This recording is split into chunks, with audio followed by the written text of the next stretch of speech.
PSL fixed है क्या? बिल्कुल साफ साफ आज एक चीज हुई है जो शायद हमें आपको बताने की आवश्यकता नहीं है, हमें आपको बताने की जरूरत नहीं है।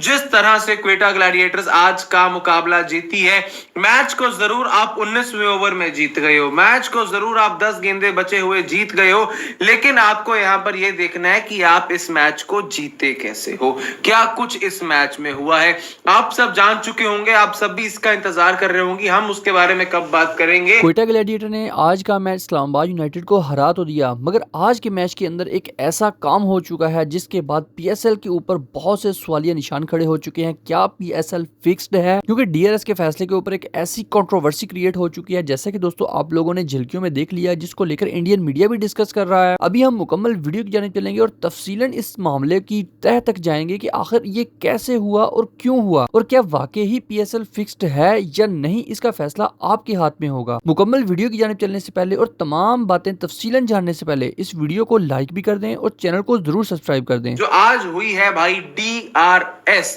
डिसीजन रिव्यू सिस्टम की कंट्रोवर्सी, यहां पर भाई साहब आप लोग देख सकते हैं। इन सारी तस्वीरों को देखते आप घुमाते रहिए घुमाते रहिए घुमाते रहिए, क्योंकि हमें कुछ बताने की जरूरत नहीं है। जरूर हम कह सकते हैं कि भाई 3 विकेटें बची थी, क्वेटा ग्लैडिएटर्स जो आकाश एक समय पर लग रहा था कि हाँ मुकाबला बहुत आसानी से जीत लिया जाएगा, कुछ इस मुकाबले में दिक्कत नहीं होगी।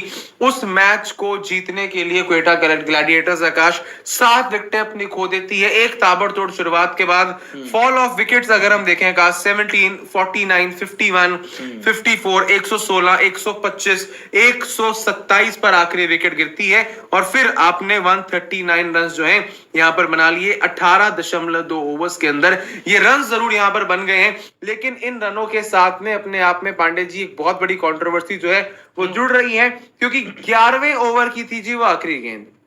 11वें ओवर की आखिरी गेंद आगा सलमान बॉलिंग कर रहे हैं और वहां पर क्या देखा जाता है आपके लिए, बॉल फेंकी, वहां पर गेंद जाकर लगती है आपके लिए सीधा पैड पर। ऑन फील्ड अंपायर ने उसे आउट करार दिया, ऑन फील्ड अंपायर ने उसे आउट करार दिया।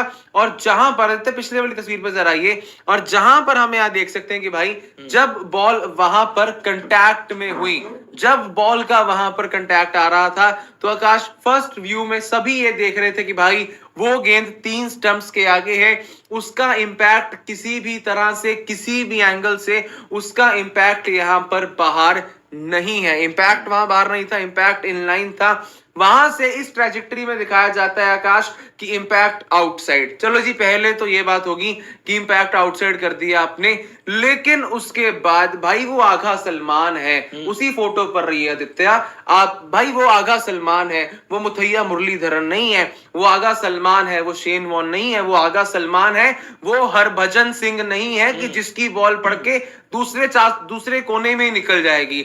आपने मान लिया कि आपकी स्क्रिप्ट तैयार थी, आपने क्वेटा ग्लैडिएटर्स को यह मुकाबला जितवाना था, तो उसमें आकाश पांडे जी आपने ये तो नहीं कर देना था कि आप डीआरएस के सिस्टम की धज्जियां उड़ा के रख दियो।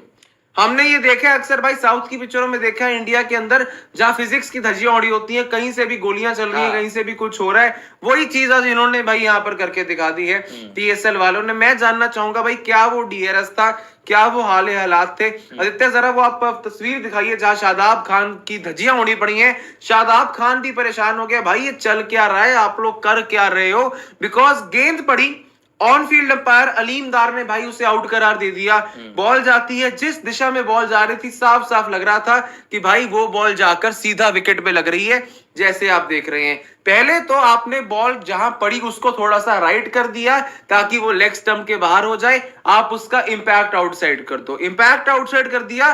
फिर उसके बाद बॉल की ट्रेजेक्टरी, भाई जो बॉल पड़ के अंदर विकेट की ओर जा रही थी, वो बॉल पड़ के बाहर की ओर लेग स्टंप से मिस भी करवा दी पांडे जी। मतलब इससे बढ़िया तरीका, इससे बढ़िया नमूना अगर आपने बचना हो, अगर आपने अपने मैच को बचाकर जाना हो, अगर आपने अपनी स्क्रिप्ट जो लिखी है जिसमें क्वेटा ग्लैडिएटर्स को आपने मैच जितवाना, वही आपने किया, क्योंकि पता था अगर वहां पे रायली रसू का विकेट आ गया तो भाई सारी कहानी खत्म हो जाएगी। ये देखिए जी, शादाब खान का ये हाल था, शादाब खान भी कर रहा था है भाई ये क्या हो गया यार, यहाँ पर आपने इसको ऑन फील्ड डिसीजन को पलटने के लिए दुनिया कायनात की सारी ताकत लगा रख दी। क्वेटा ग्लैडिएटर्स जो अभी तक इस टूर्नामेंट में अनबीटन चल रही है, और सामने कौन, एक स्ट्रॉन्ग टीम इस्लामाबाद यूनाइटेड, जिसके पास मतलब 1 से लेकर 8 तक इतने तगड़े तगड़े बल्लेबाज हैं। इसके बावजूद इस्लामाबाद यूनाइटेड इस मुकाबले में फेल रही। एक और माठी परफॉर्मेंस, और इनकी बैटिंग की तो अब क्या ही बात करें। शुरुआत एलेक्स हेल्स ने इतनी जबरदस्त दी थी, शुरू में ही दे फटीडे 9 गेंदों में 20-21 ठोक दिए। लेकिन उसके बाद क्या हुआ, एक बार फिर से जो है उनका बैटिंग ऑर्डर इस बार फिर क्रम्बल करता हुआ नजर आया।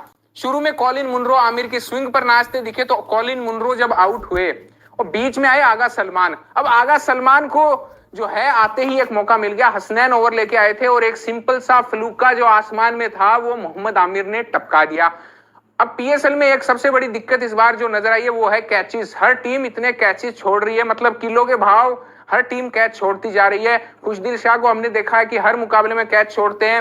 मिसबा भाई ने तो एक वीडियो भी बनाया कि कैचेस आपको कैसे पकड़ने हैं, उसमें वो बता भी रहे हैं कि आपने सीधा रहना और बॉल पे नजर रखनी है। इसके बावजूद जो है खिलाड़ी मिसबा भाई तक की बात नहीं सुन रहे और लगातार जो है कैचेस सबसे ज्यादा पीएसएल में। और मिस फील्डिंग कल हमने देखा था कि फखर जमान का बहुत ही बुरा हाल था, कभी कहीं डाइव लगा रहे थे तो कभी कहीं डाइव लगा रहे थे, कैचेस पर कैचेस छोड़ते जा रहे थे और आज भी हाल वैसा ही था।